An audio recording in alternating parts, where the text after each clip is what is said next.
اعوذ باللہ من الشیطان الرجیم، بسم اللہ الرحمن الرحیم۔ شروع کرتا ہوں اللہ پاک کے بابرکت نام کے ساتھ جو دلوں کے حال بہتر جانتا ہے۔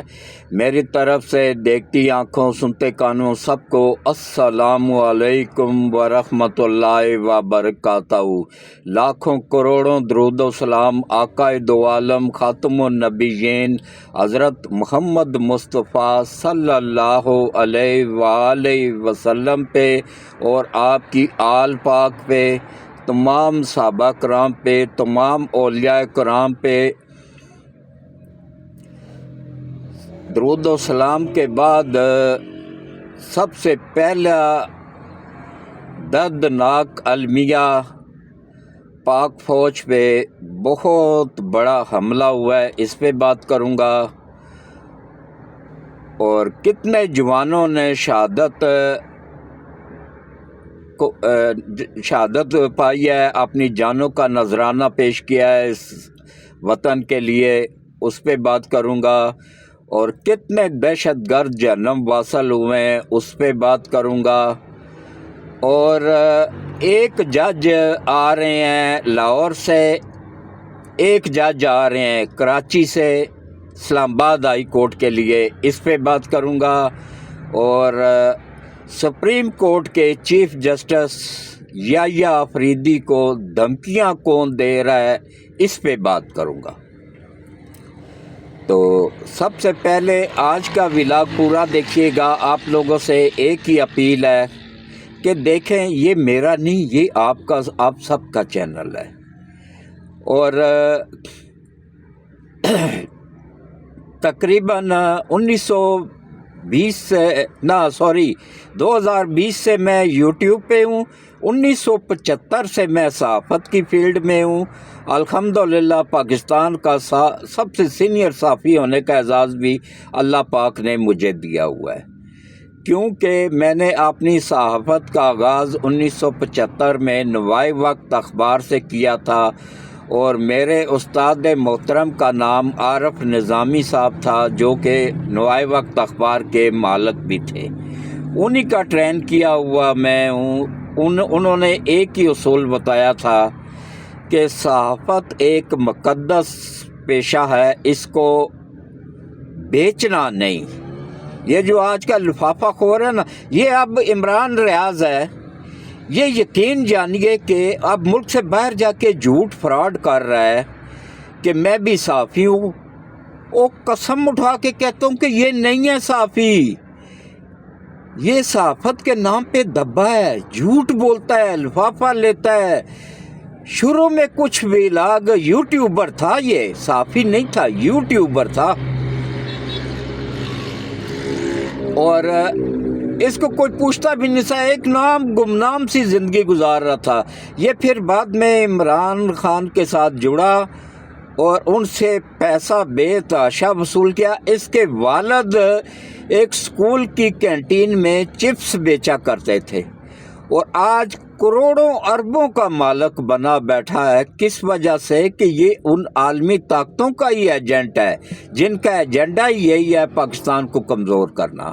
تو یہ میرا چینل نہیں ہے، یہ آپ سب کا چینل ہے، یہ آپ سب کو حق سچ دکھانے والا چینل ہے۔ اور کوشش کیا کریں کہ پوری ویڈیوز دیکھا کریں، سکپ نہ کیا کریں، اور اس کے علاوہ گروپوں میں شیئر بھی کر دیا کریں۔ اور نئے آنے والوں کو میں ویلکم کرتا ہوں۔ کل بھی کافی لوگوں نے چینل کو سبسکرائب کیا، میں ان کو دونوں ہاتھوں سے سلام پیش کرتا ہوں، اور ان کے لیے، ان سب کے لیے دعا گو جتنے بھی لوگوں نے کسی بھی پارٹی سے ہو۔ مخالفت کو میں قبول کرتا ہوں تہذیب کے دائرے میں رہ کے، اس سے بھی سیکھنے کو ملتا ہے کہ عوام کیا چاہتی ہے، کیا دیکھنا چاہتی ہے۔ ہمارا صحافیوں کا کام ہوتا ہے حق سچ دکھانا عوام کو، ہر کرپٹ آدمی کا، ہر جھوٹے کرپشن میں ملوث آدمی کا، چور آدمی کا اصل چہرہ عوام کو دکھانا، پاکستان کے غداروں کا اصل چہرہ پاکستان کی عوام کو دکھانا، یہ ایک اچھے صحافی کا یہ فرض ہوتا ہے۔ اور اب آپ آ جائیں جناب کہ کس طریقے سے